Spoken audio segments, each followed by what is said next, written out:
You ask Tiger to solve. This deals with linear equations with one unknown. The final result is n equals -9/8. Let's solve it step by step. Simplify the expression. Expand the parentheses. Simplify the arithmetic. Multiply the coefficients. Group like terms. Combine like terms. Group all constants on the right side of the equation. Subtract 18 from both sides. Simplify the arithmetic.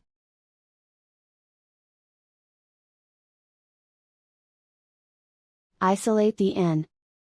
Divide both sides by 16. Simplify the fraction. Find the greatest common factor of the numerator and denominator. Factor out and cancel the greatest common factor.